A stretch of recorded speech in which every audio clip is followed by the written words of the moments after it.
back to More Than the Score, presented by Dubuque Bank and Trust. I'm your host today, Brenden West, joined by my buddy here, Tim O'Neill. Steve Ortman, our regular host, is not here. He said he had to babysit. Most of us here in the office call it just parenting. But we've got a resident softball expert here today. Playoffs have been underway here in the state of Iowa all week long. The big schools start tomorrow, don't they, Tim?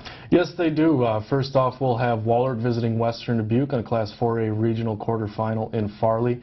Senior will be hosting Clinton in a 5A regional quarterfinal, and Hempstead has a bye. It will not play until the semifinals this weekend.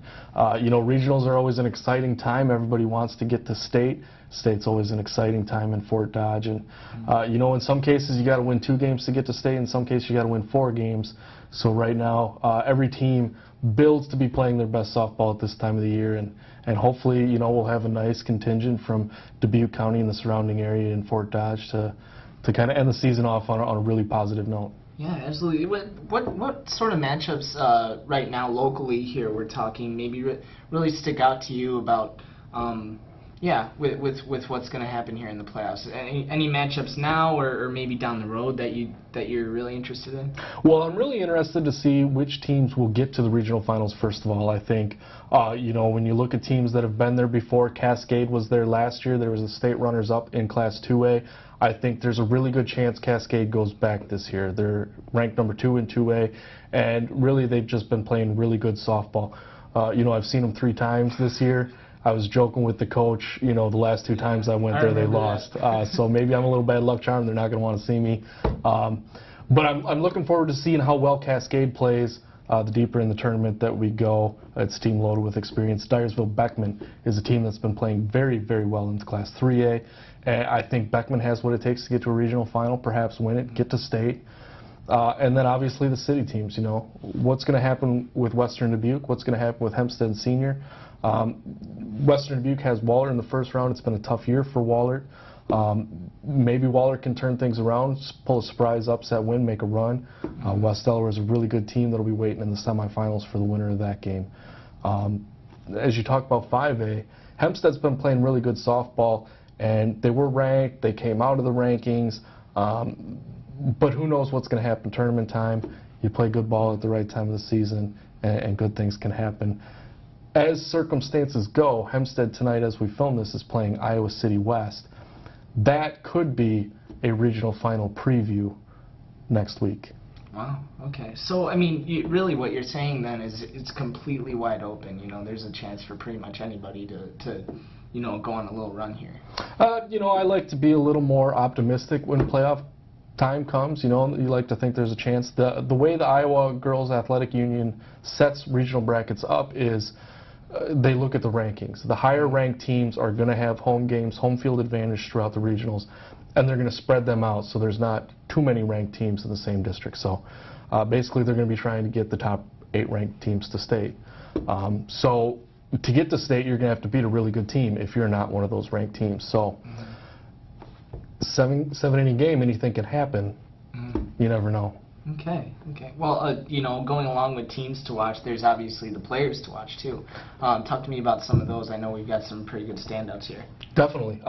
First off, the first one that comes to mind right here in the city, Sydney Tiggis from Dubuque Senior, just tearing the cover off the ball this year. She's got 12 home runs for the 2nd year in a row.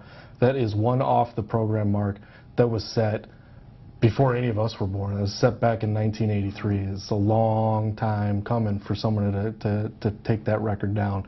She needs 1 home run to do it. Senior has a tough game against Bettendorf in its semifinal, if they can get past Clinton. Going further in other classes, you look at Kelly Engelken from Dyersville-Beckman. 10 homers, just hitting at a really high average, doing everything right for the Blazers.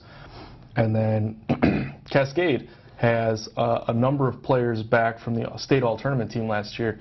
You look at Lindsay Dolphin, Laura Kramer, and Lisa Tucker. Those 3 are really expected to carry the load for the Cougars, along with a solid lineup that they have built around. It's just a solid team. So that's really what I would be looking at as far as players to watch. Okay, awesome. Anything else really stick out to you about the postseason coming up here? And just an exciting time. You know, it's always fun to watch these teams playing in these games. You get a lot of tight, close games where one mistake can turn it, a clutch hit can turn it. And when these teams realize that ultimate dream of reaching the state tournament, seeing the joy on their faces, and you know, seeing everybody pose in the outfield or pictures with the banner, it's really a special time, and you really it makes you feel kind of good to watch these kind of celebrations happen. Awesome, awesome. Well, that's just gonna just about gonna wrap it up for us here. You know, to exit out of this week's episode, though, I had the opportunity about 2 weeks ago to take up the sport of sled hockey. They got a free program down there at the Mesquite Community Ice Center, and I was really blessed to be joined by Alonda Krause and Beth Romical.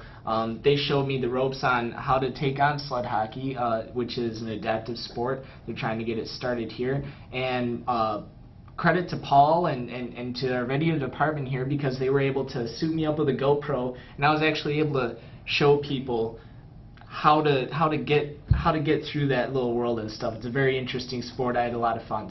But that's gonna do it for us. We'll leave you with that. I'm Brenden West. This is my buddy Tim O'Neill, and we'll see you next week. Thanks. Okay, so the two hardest things I'm finding right now are turning and stopping, especially if you go really fast. I haven't found a really good way to stop yet. And then when it comes to making sharp turns, there's almost no way. I haven't found a very good process for that yet. And then that's before we even get into puck control, which is close to impossible. But otherwise, it's really fun. It's really fun to zip around in this thing and go fast. I haven't been on an ice rink in probably 20 years, and so it's still the same rush that I remember. I don't know, I would encourage a lot of people to try this thing. Physically, surprisingly, I've got a lot of tension in my legs, shoulders, you know, when I start to really move them and everything, that kind of has a little bit of a hit. But for the most part, I mean, physically it's not so bad. It takes a lot of getting used to, that's for sure. So it's definitely not like riding a bike.